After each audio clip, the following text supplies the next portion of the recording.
Nope. We are now 100% live.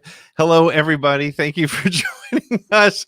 We all run We had a into technical pre-show. difficulties sometimes. We had a little pre-show party here, but we're so glad you're all with us today, watching, streaming Star Wars. Steele's going to himself right now. ammo I didn't and think I didn't think it could be worse. It got worse.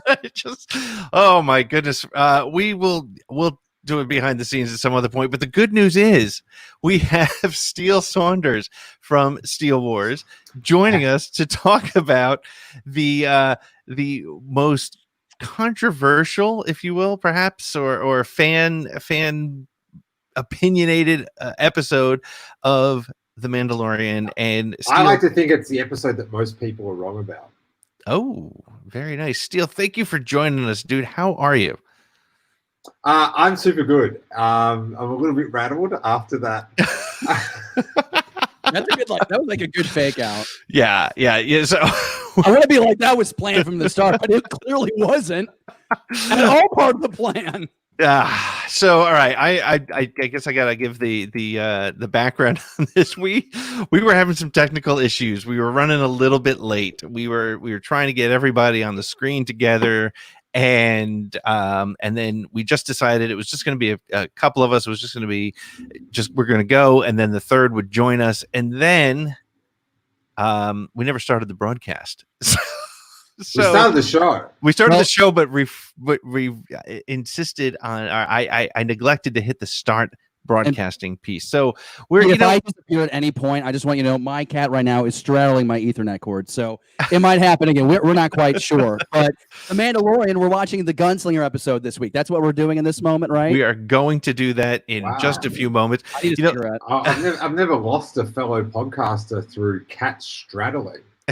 Yeah, he's having a good time. The cat's name, you'll appreciate this maybe. The cat's name is Paul McCartney. And that's a big maybe that I'd appreciate that. That's a full. That's disgusting. Okay, hey, we're talking about Star Wars right now. Yes, we were. What I was saying before on the pre-show, the save it for the podcast is that I feel like the Gunslinger, if this show was made in the 90s. Right. This episode would have been exactly the same and been the best episode of the series. So I feel like this is a great episode for a Star Wars TV show if it was in the 90s.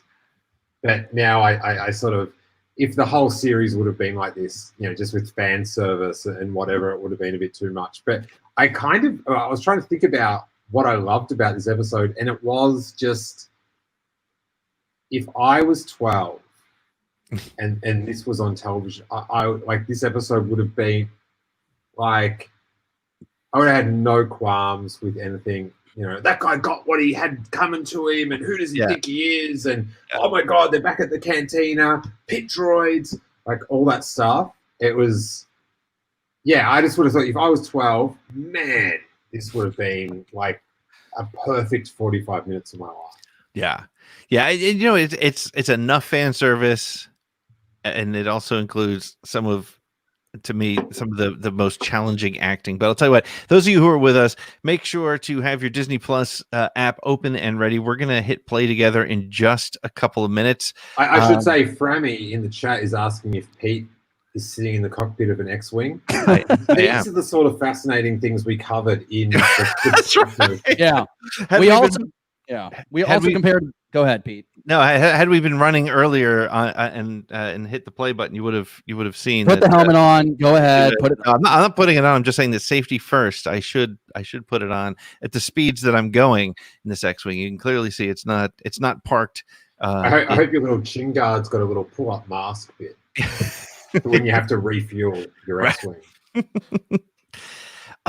Yes. I'm really excited about this episode. I feel bad. Steele does not like this comparison, but I'm not a big fan of this upcoming episode. So I'm hoping that Steele's presence here reinvigorates my attitude towards this episode, makes me fall in love with some questionable Star Wars characters, and also some pacing issues. And at the same time, I also recognize that these are like very like nitpicky complaints. But I'm telling you that I have had a very hard time with this episode. So I'm excited to hit play. I'm excited to be with these great people. I'm excited to be with you in this moment. But yeah, I've compared this episode to a bowel movement in the past, and it might have been in the last 3 minutes. So I'm looking forward to seeing if this stews a little bit better with me tonight. Well, let's get to it. Everybody get your hover your finger over your play button. I'm going to give you a 3, 2, 1 countdown, and we will go live and watch this together. Is everybody ready? Dave, are you ready? Steele, you ready? Yeah, I'm ready now. I'm on zeros. Okay, ready? 3, 2, 1, go. All right, there we go. There's our Disney logo. I had lag. Oh no. Oh no. I'm kidding. Are we skipping the recap, guys? No, you never skip the recap. Never. You have to remember what happened before. No, but you also don't know when everyone else skipped. That's true. You create a time paradox. You would ruin the timing. Yes, that's right. So a couple of weeks ago we watched the episode with the woman who wanted to take off his helmet, and that episode aged much better for me at the time. So as David was saying, perhaps we'll feel differently about the Gunslinger after the thing about all the other episodes is, with you got Cara Dune and Quill, IG-11, they build towards the finale. Right. Like they sort of, you don't really realize it when you're watching it for the first time, but they're sort of building an A-team for, the last episode. And I feel like the Gunslinger is building up for the next season. I agree. I think that's... And I feel like after we see the second season, the Gunslinger will become a lot more solidified in its place. Right. I agree. I think that I'm still not going to love what's his name's acting, but I think the show will make a little more sense. What a great start though to an episode. Like as much like trash talking I was doing, how great was it to start this episode with a space skirmish? Yeah, I'd actually forgotten about the space skirmish, and at first I remember seeing it, and I thought it was a Naboo starfighter that was chasing him, but it's not. But you almost take the Mando's line here. Yes, and I just love the way they kind of throw you into the action, just like a Star Wars movie would, right? You start right in the middle of things, and you see, and again, what is it about the famous pilots in the Star Wars universe who just are always like struggling just a little bit? The struggle's real, Pete. And there's the old speeder bike maneuver, right? Pull back, blow him out of the sky. I hate that shot of him going through the explosion. It just seems a bit much. It's a bit too like it's a composite explosion just evaporates. Oh, absolutely. Yeah, it's like the one time in the show where you feel like there was like a budget cut for the special effect. It's Super Battlestar Galactica original. Yes. You guys watch this opening sequence though, and ever since I've seen that Disney Gallery series, I can't watch the show the same way because I'm thinking of the monstrosity that mechanical cockpit that they have the actor in, the volume, and I'm just watching this still thinking to myself, this feels more real to me than in this big HD screen globe, contraption that they made. But it's just like, I'm just baffled even more so at what this series does do well with the special effects. It's amazing what they can do. And what's kind of interesting is you see more stars on the cockpit than you do in any other ship though in the galaxy. And that actually kind of threw me off. The windows always looked a little dirty to me. Okay, the one thing about this scene that I think is really important is as he's coming into Tatooine, I think it's the next bit when you see him flying into the planet. It's the same shot right here where you see the moons and then you see Tatooine. It's exactly where the blockade runner went at the beginning of A New Hope. I found that to be awesome. And that's then of course Ben and Luke stood. That they actually went back to film Mos Eisley to Death Valley. That's like a salt flat that we went out to like a few years ago, and you can sort of look out to Mos Eisley. So I think they said they went back out there to do that. Oh, that's cool. But I remember watching this for the first time on the Friday morning, and when the tower announced that it was Tatooine, and I had no knowledge of what this episode was going to be about, just like mind blown. Like, Oh yeah. that's what I mean about being a 12-year-old. It's like, we're going to Tatooine today. Yeah. We're coming back. Yeah. No, that's it. Again, it's fan servicey, but it's important to the story. It works for the story, which is really into like, you know, we're in a real original trilogy era. To have like the pit droids interacting as well, sort of is a good sort of binding agent for the whole saga. That I think was one of the first things about this episode that I got all giddy about, was just to see a prequel era in a sequel or in an original trilogy era setting was fantastic. And you know, they got her getting that sort of Ripley hair from the 1980s, so they kind of kept that all. Well, Amy Sedakis is just like perfect in this role. Like, this is why I want to have the episode we're talking about in the pre-show about Disney Gallery. I would have loved if they did an extra episode about like the cameos and the comedic actors and stuff that were in the show. Yep. And she just, like, you want more of her by the end. Like, go back and visit her like one episode. Yep. Yeah, maybe she'll be back. That would be kind of cool.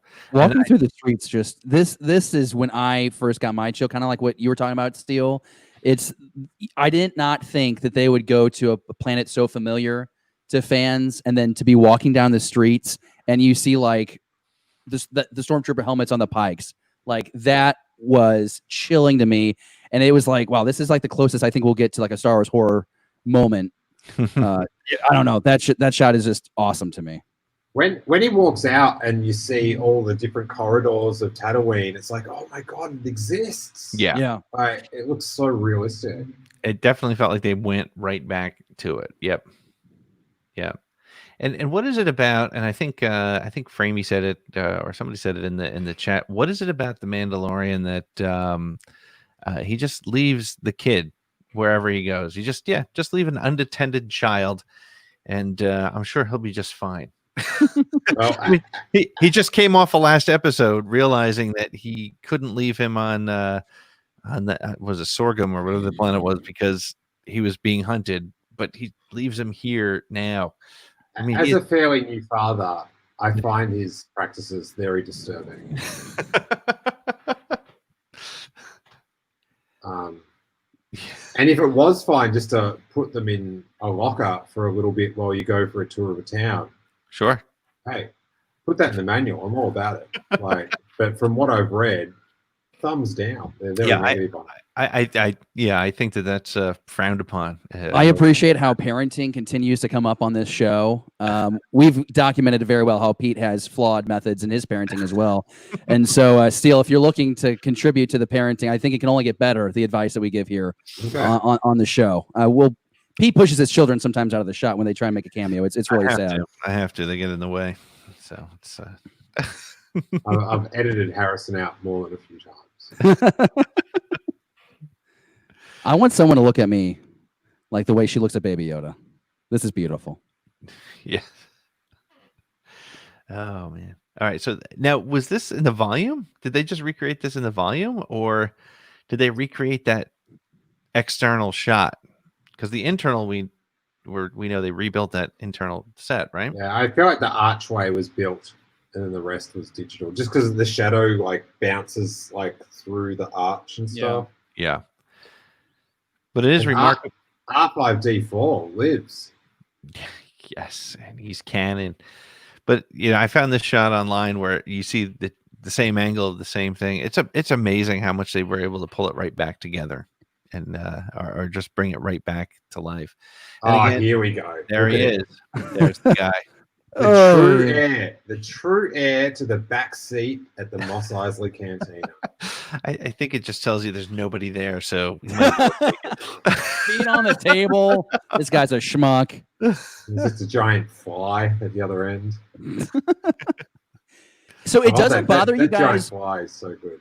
It doesn't bother you guys one bit that in this great big galaxy that we're just right back in the same pub that we were in A New Hope. Like, I'm like, maybe what, 15, 20 years has passed. I don't know, but we're right back where we were. That doesn't feel like too small of a world to you guys.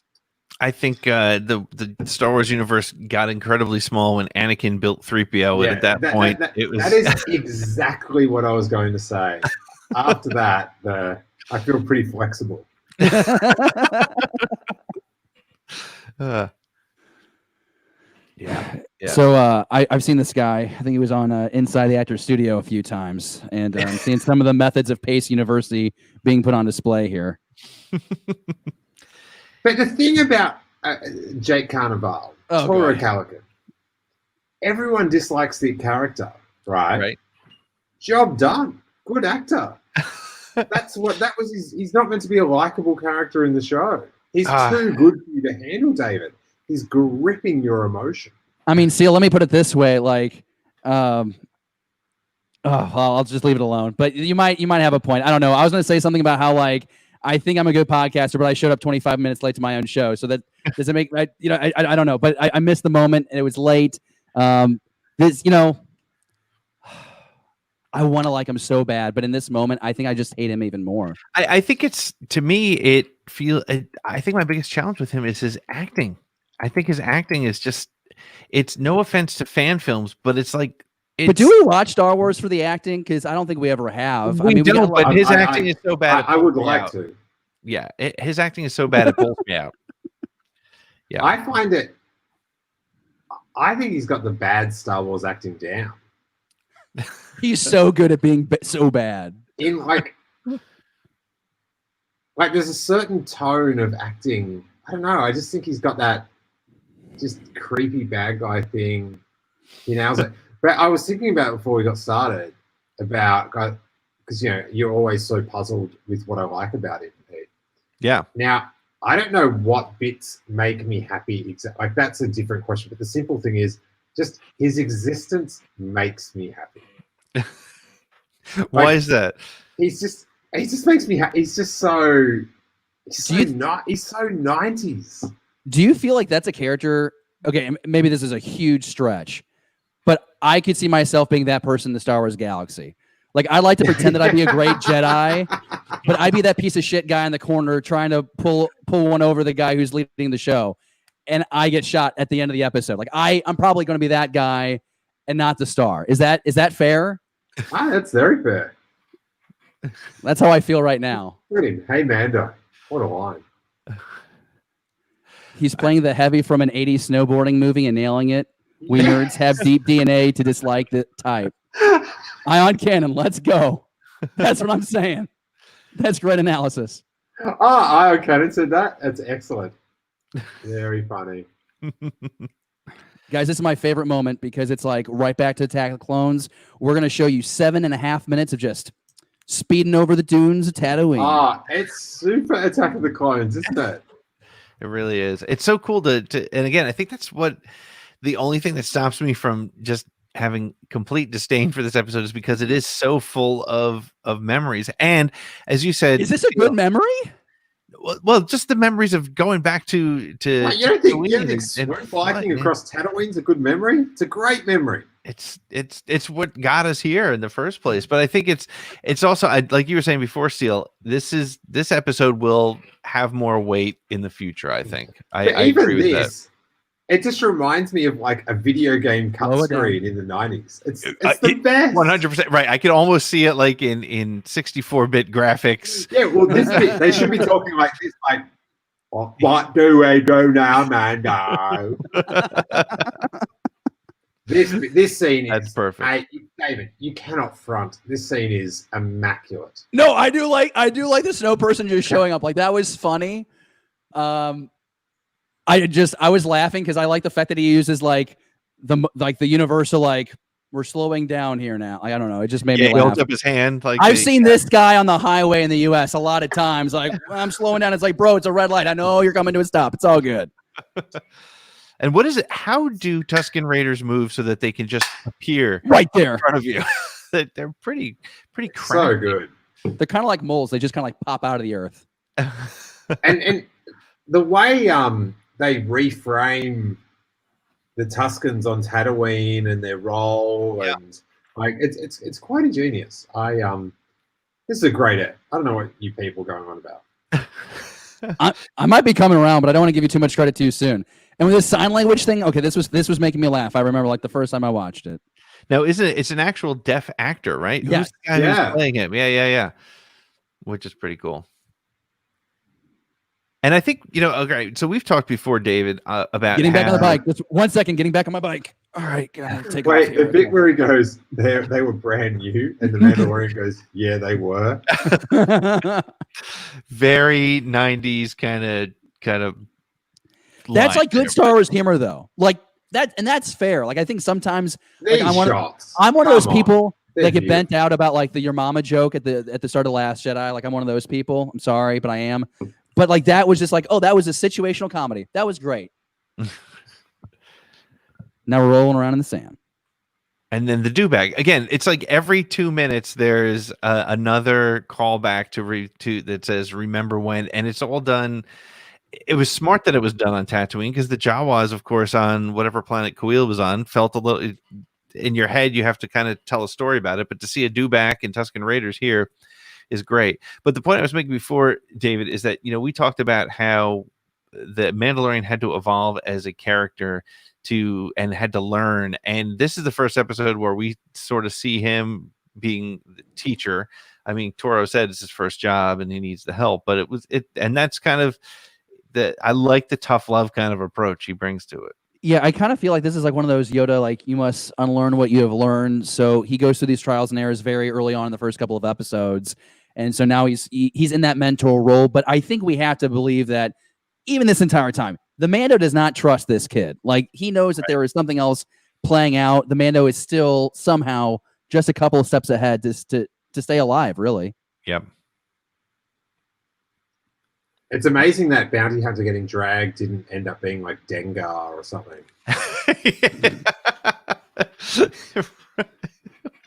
It would have been would have fit with the fan serviciness. Well, I thought it originally was this character, but if he was getting dragged along, I thought Toro was this character, and they were like, "Dash, is that you?" I was certain Bill Burr was going to be playing Dash Rendar. That was my own head. He doesn't have the shoulders for it. No, he doesn't. But he did have that cool gun on his shoulder, which was kind of that is a bit Dash Rendarish. There's still time. It could happen. It could very well happen. And there's still time in this episode. I mean, how much time do they spend here behind this dune? I'm telling you, man, it's a 7.5 minute little masterpiece.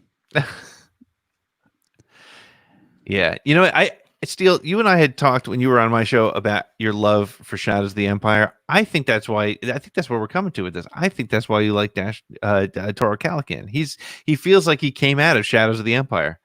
I'm saying he's so 90s. What's more 90s Star Wars than Dash Rendar? Except maybe that animation special edition Yoda. I mean, not Yoda, Jabba.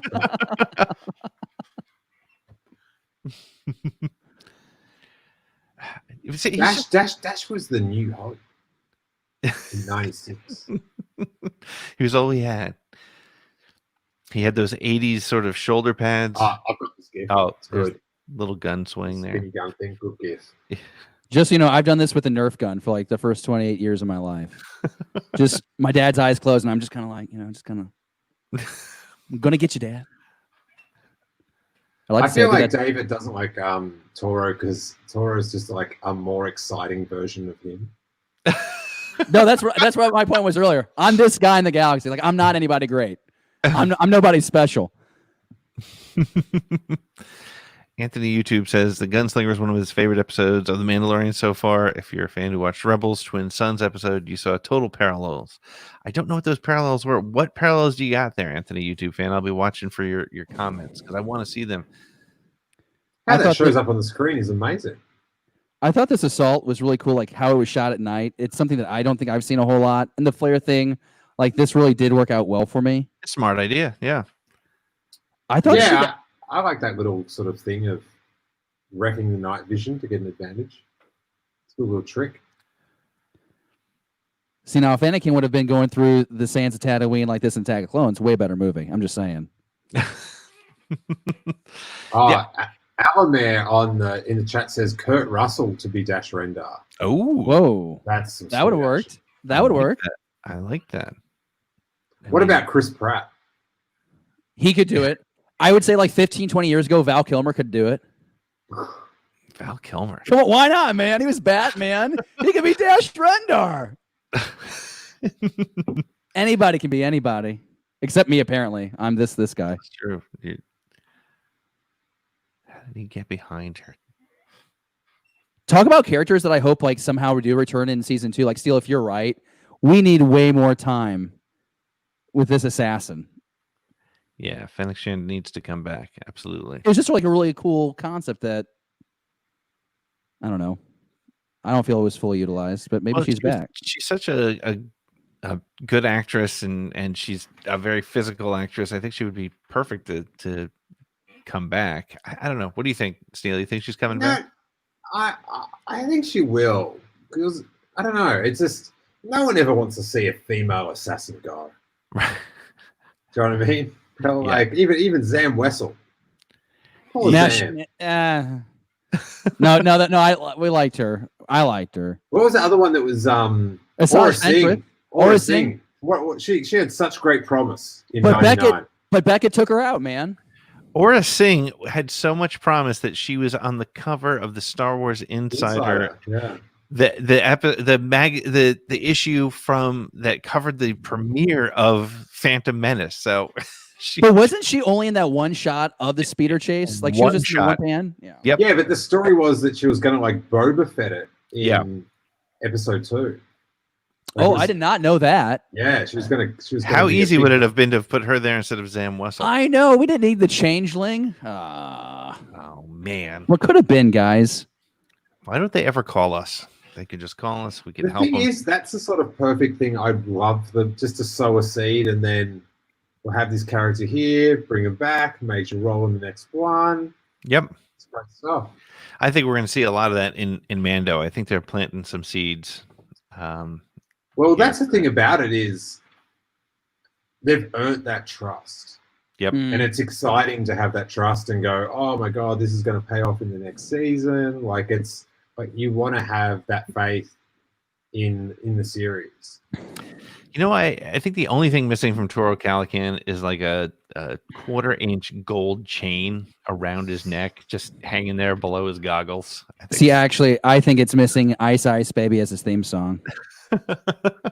I think, we are getting a Vanilla Ice docu-series coming up in a couple of months, and I feel like this guy is like the galaxy's Vanilla Ice. Docu-series? Isn't he getting a motion picture? Isn't Dave? Yeah, it's a movie, yeah. Oh, okay. Is that what a docu-series is called? No, I just said the wrong thing. Oh, okay. Inaccurate reporting. My apologies. Fake news. Fake news. Oh. I know you hate that phrase. That's why I threw it out there. Nothing I love more than fake news. It's 2 kids hanging out in the cold sand on a Tuesday night. You're when you get to this sunrise shot, you get look at this. Come on, you cannot. That's pretty. That is a beautiful. That's pretty. On that. And this is exactly the thing that I thought of when I watched the stuff about the volume is that quote unquote magic hour where you need if this was being filmed on location in the desert in California, they would have had like a 5-minute window to get the scene 100% right. We all know that Jake Cannavale, it just probably took him like 15 takes at least to get. That's actually not him. That's actually a stunt double that's in right now. Hey, big talk from a guy that needs 2 takes to do a podcast. Let's just chill out with the finger pointing. Oh my God. Steele for the win. Jake is on point. You notice Jake featured in the gallery a fair bit. They're very fond of Jake there. That was funny. I want to have his hair. That's for sure. I want to have beautiful his man core strength to sit on a speeder bike comfortably like that. Yeah, like his core has to be extremely like tight. Yeah, he for looks hours, like he's right? chilling, but that like for me would be very uncomfortable. So here she is trying to sell him on turning on the Mando. He doesn't know what to do. Wait, are those Corellian blood stripes on his pants? No.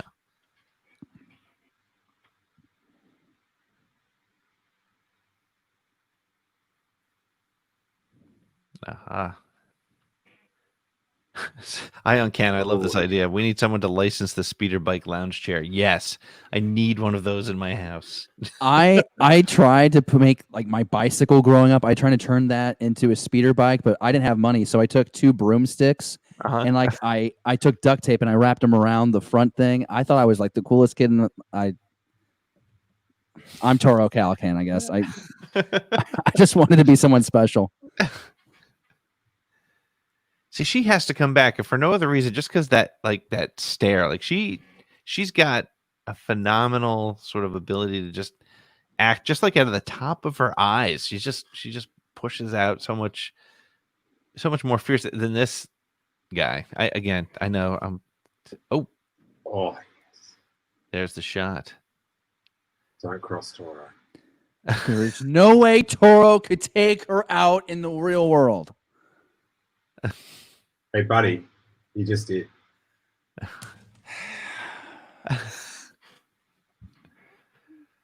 Yeah. But then he gets greedy, right? Then he goes, he's gotten this much. He's gotten the tip. He's taking her out. Hey, he got greedy when they were handing out good looks. You know what I'm saying?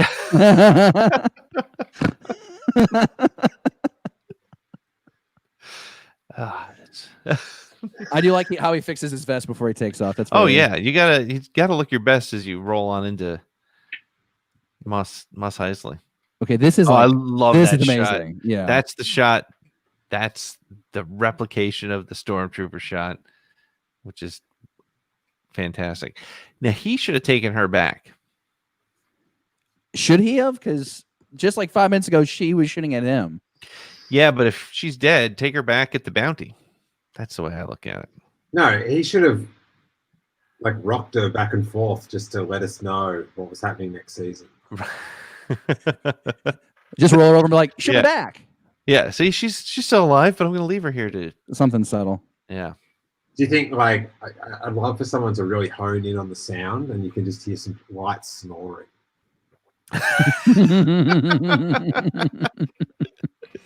He left her asleep in the because Filoni loves putting his little sound effect Easter eggs in this episode. So,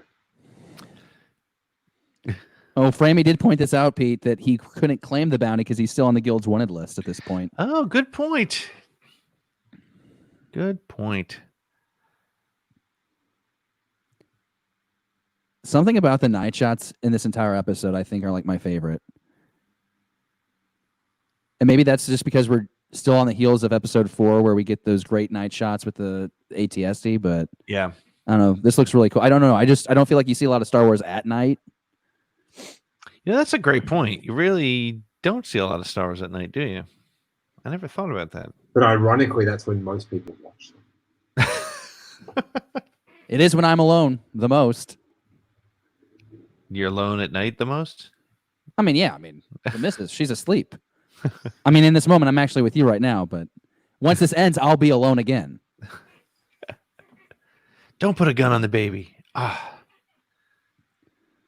It's okay. In like 3 or 4 episodes, 2 scout troopers just beat the crap out of the baby. So I know. It's so painful to watch, but hilarious. This is brutal when the Mandalorian gives Toro that just light flesh wound. It's very upsetting.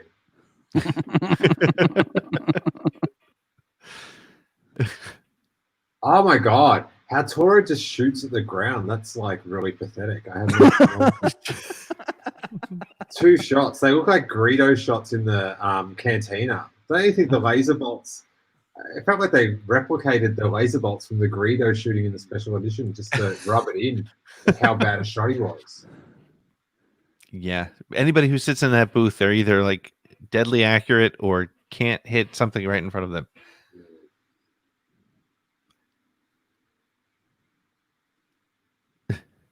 She's great. The way she looks at the baby and the way she manages it's great. And she looks like Ripley. They got the Ripley look. In all this, as like there's so many bizarre things happening in this episode, but she oddly does provide some like grounding for it. Like she feels like a very real person. Like you know that woman somehow. Right. I mean, I don't have a female mechanic, but like I feel like I do now.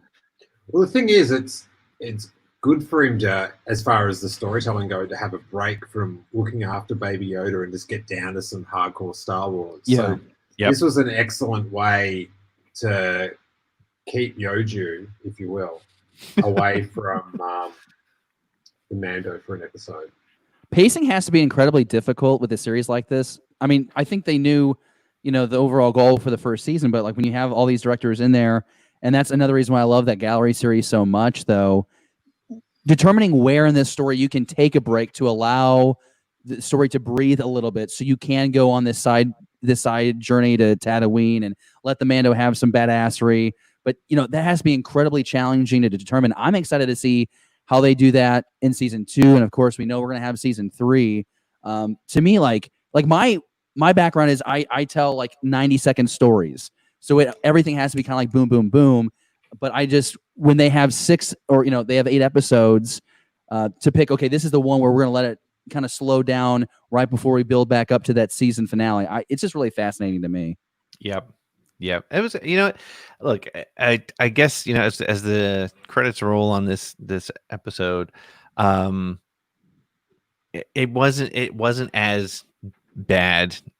But I will say the acting, again, I'm going to stick with that. I think it just pulled me out of it. The character himself is good, is necessary, is there. And as we look at the paintings, the pre-production paintings, he doesn't look exactly the same. But I think the character was necessary. Again, to build the Mando, to help him get to where he's at, I think it was necessary. Do we want to place a wager, Pete and Steele, who is in the boots at the end of this episode? Well, it's just a decision of, is it Boba Fett, or are they just mean to the fandom by putting 2 separate Boba Fett sound effects in when he walks up? I just if it's not Boba Fett, I'd just be like, you're a dick. Why'd you do that? Well, so there's all the talk that it could be Cobb Vanth, right? Who was, I guess, has Boba Fett's armor. Yeah. Now, but that being said, one of the things we've talked about before is, are we going to create a situation where people who don't know all that sort of side Star Wars? That's really insider baseball. It is, and I think that's going to be a challenge. But how do you throw out what exists in the new canon? Very easily. I've seen movies that at the cinema that do it. Poe Dameron's a drug dealer, by the way. Right. So in that 1 year between the comics, that right. But never touched on it until then. They if it's him, but then you've got Boba Fett coming back to reclaim the armor.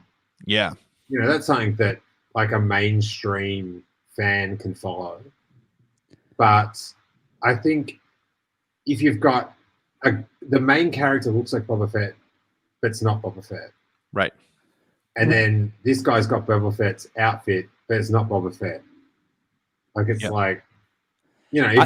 you're a mainstream, Johnny Ticket buyer, Susie Disney streamer, right?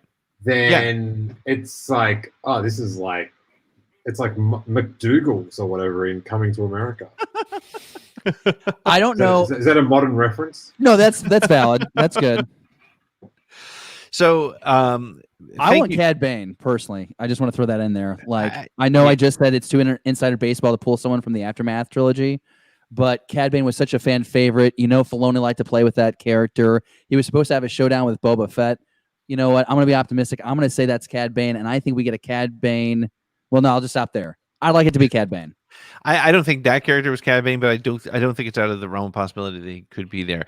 Let me just say before I forget, Gilster came in with the super chat, and he's got a question. Thank you so much, Gilster, for doing that, man. I really appreciate it. Thanks for being a part of the team and part of the show and everything. Yes. So is this comment? Is it traveled all the way from Krypton to our yellow sun to be read out? Is that makes it? Yes, that's what makes it a super chat. Yes, okay. Exactly. It's Congratulations. He But he wants to know if we think that the child will speak in season 2. What do we think? Steele, by all means, sir, you can have the floor. Ooh, that's a face. I think he won't. I hope he doesn't. But I'm very open to loving it if he does. Yeah. It's the perfect answer. Here's the thing. They've kind of, in a way, they've pigeonholed themselves because we know the child's, 50 years old? Mm-hmm. So, I mean, is 50 the year that a child can learn to speak? I'm not quite sure. I kind of like the idea of it just being this cute thing that oohs and ahs and uses the Force every 3rd episode. I'm fine with that. They're getting my money. I've got 3 Funko Pops of the child. They've gotten my money. I don't know if I think well, first of all, he's been in an egg for a long time, so maybe he would have started speaking earlier. Maybe he's like with children in quarantine right now who aren't getting the best education. I think the children are also the child is dealing with that sort of situation as well. But I do think I don't think we'll hear him talk. Maybe like in the last episode, right? Maybe sort of a key word that we'll all harp in on going into episode 3. Yeah, goes, the child is the same age as Pete. Yes, it's Got true. him. It's true, but I don't. I don't speak very well either. So my sons are starting to talk and stuff, and so if the child did start, having a few little blaster, I'd find it very. I don't want him to do it, but what if his first words were "Don't touch that"? Imagine you sell all the child merchandise. Hopefully, they're merchandising us, whatever. And then in the last episode, he talks like Maggie Simpson. Like Maggie Simpson. And then you lead into Christmas, everything's like Switch, talking Yojus. Right. Everyone's bought their initial Yojus, and now it's like Blaster, Yoju. Ahsoka. Oh man, that maybe that's his first word is Ahsoka, and then everybody in the Star Wars universe loses their mind. What would Yoju's first word be? Good question. I think it'll be Daddy would be good. That's what I was going to say. I think it's possible. I mean, he's playing a father figure, which is pretty cool. I think it stopped that because every time he's in the cockpit, he's trying to touch a button or a lever he's not supposed to, and the man has got to be like, "Stop that," which is a very dad thing to do. Like I hear Pete tell his kids all the time to stop that. It's true. My dad always tells me to stop that. I saw they just had all this promo material for Comic-Con out for the Hot Toys Yoju, and one of the slides was. Comes with silver knob. Silver knob. Yep. And it's like, that's you've sold me on that $300 action figure. Silver knob. Thank you. Yeah. I miss the little guy. Yeah, I can't like October. I'm really looking forward to the show coming back. One more interesting question. Not that it's the only interesting question, but another interesting question in the chat is which character is this episode title referring to? How dare you? I am going to end this stream right now. Dude, I've got the GIF. He spins it. Just because you can spin a gun doesn't make you a gunslinger. Dude, I think it's in reference. You are literally slinging a gun. All right, but I was going to say you have to actually be able to use it, but he took out Fennec, so I was gonna say the pit droid, but that's that was a shot in the dark. I gotta show you this. Oh, what does he got? This is the Star Wars collectible of 2020. This is like when you look back, like 20 years later, this is the collectible that sums up our year. Get this. I'm really excited. Is it making noise? What is it? Are those Baby Yoda hand sanitizers? Look at those. Were those at like a hotel that you like took home with you, or?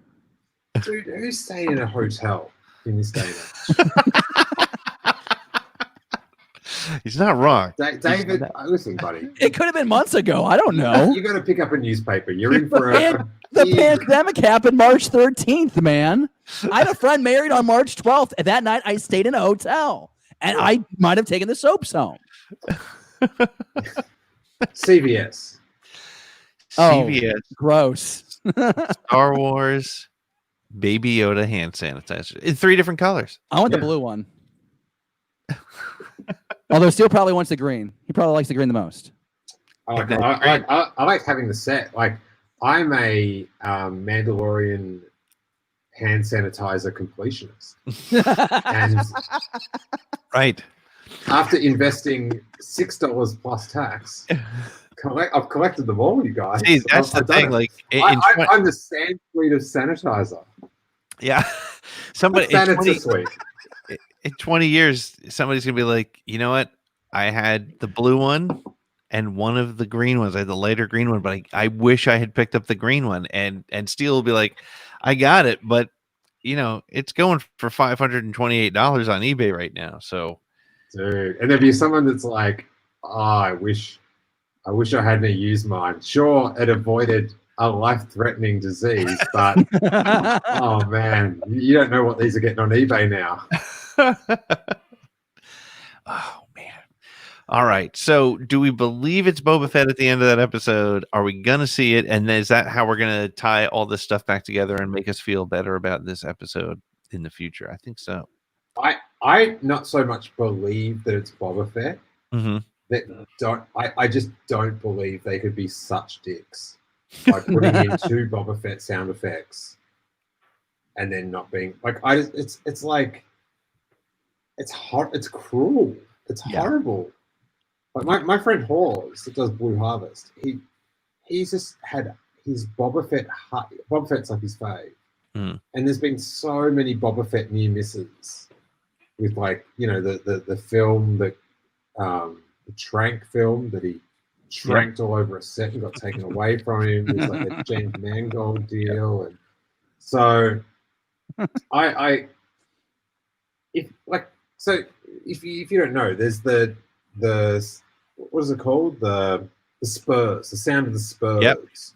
Yep. Which is one of Boba Fett's noises, and then like the digital readouty thing from when Boba Fett stares at the screen for who knows what in Star Wars Special Edition. That whatever.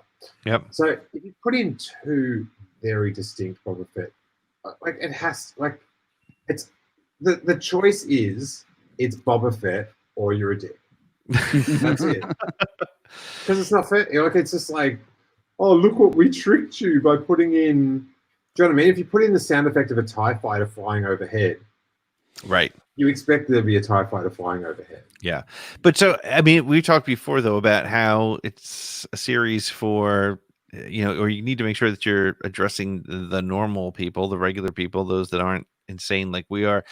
They didn't pick up on it. So, but again, the only thing that makes me really firmly believe that you're 100% right, Steele, on this is it's Filoni, and Filoni loves giving just enough information to keep you going. And he's nerdy enough, and we saw this in the Gallery series, to know, if those are going to be Boba Fett's boots, here's the sound it needs to make, right? And he's going to make sure that happens. And so, yeah, I think it's and listen, when it comes to Star Wars, Filoni is the most lenient death row judge. He's pardoning you, like, do you know what I mean? That's who you want as your judge, right? When you're up for the chamber or whatever, it's like you want Filoni. He doesn't like to kill. He'll just put you away for a few years, and you can come back. You'll come back. That's what prison's all about, from what I know. You brought up Filoni, so I'm kind of curious. As you watch this series for the first time, how much is in your mind the director that's telling this 32-minute story? So I feel like when I watched episode 5 or chapter 5 for the first time, I was very much aware, okay, this is Dave Filoni telling the story. Right. And I feel like I was really digging into that hype because I'd like to see Dave Filoni do a live action movie. Mm-hmm. And so, you see all the stories about, well, he needs to get experience first. Lucasfilm, Disney want him to have experience first. How does Dave Filoni's story telling in live action work for you after seeing his work? This was his second of 2 episodes in the first season. How is Dave Filoni doing as a storyteller in the live action forum? How do you feel, Steele? Well, I think he's got a lot of, like, I do feel like, although I love this episode, I do feel like when you're rating the quality of the episodes, his two might be up for. I could see them in a lot of bottom fours, but I still feel like he did a great job, and I hope he gets to and does keep developing his skills. But he's, based on these two, I'm not saying movie. Do you know what I mean? Like, yeah, like Deborah Chow and Bryce Dallas Howard. Yeah, well, her one was good, but it wasn't that. Like, it wasn't. Mind blowing. Deborah Chow's one was really like, I want to see more. Like, this is different. Right. Yeah. Like, Bryce Dallas Howard's episode is great, but it's such an homage to Seven Samurai and stuff. And Taka's one was just like, like insanely good. So I'm very much like her, Deborah doing the Kenobi thing, because there's so much to get wrong with Kenobi, and then is Hayden in it? How are they doing it? Is it this, that, or the other? I've got a lot of faith with her working it out. Yeah, I just was interested because I just feel like there's such a conversation about Filoni, and I feel like the fans that are really in the trenches, they know who Dave Filoni is and the influence he's had on storytelling. Just this last week, the internet blows up about The Bad Batch, seeing that he's executive producer. So I'm really excited to see his next rep at live action storytelling. But to me, he was the one director I was most curious about going into the season. And I kind of feel like you. Like, I do like the stories he tells. I really like some framing, but overall, I think that his episodes get left behind with some of the other excellent storytelling that took place. Yeah, and like, they're still like good episodes. They're just not like Breaking Bad. Right. Do you know what I mean? Like the final two episodes of The Mandalorian are like amazing. Like the dramatic tension with like when Q's like on the speeder bike going back, and are you serious?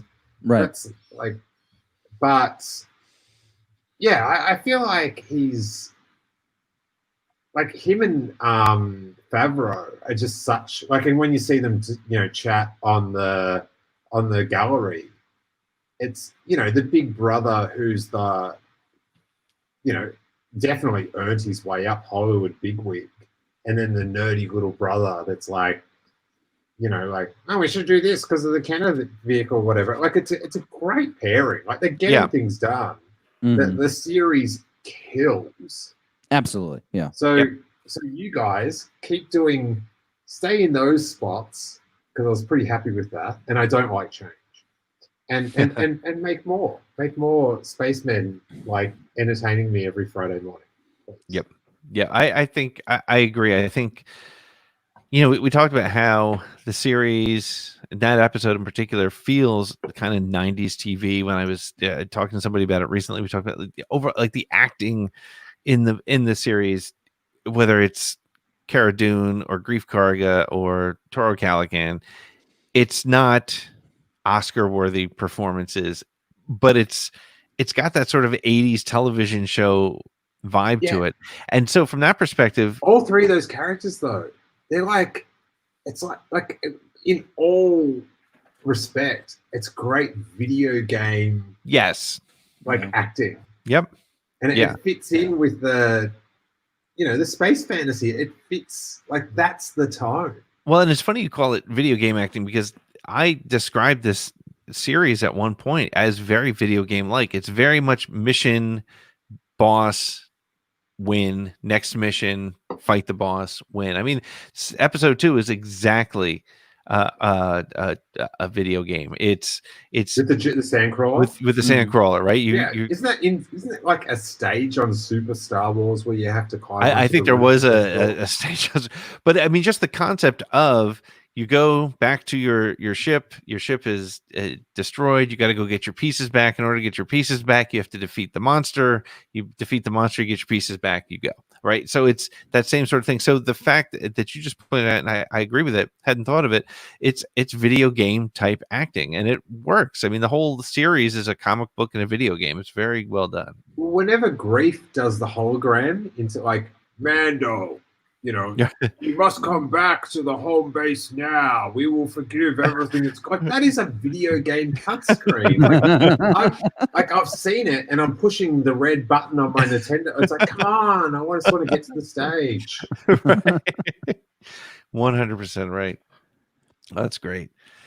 Well, gentlemen, we're coming up on the hour point of the show, so I don't want to keep you all any longer than we need to or that you can. But I really appreciate you, Steele, joining us for this particular episode. I know you and I have gone back and forth, and you've gone back and forth with a lot of people on your Toro Calican love affair, and it was just great to have you on and watch the episode with you. It's such a hashtag Team Toro, hashtag Calican crew.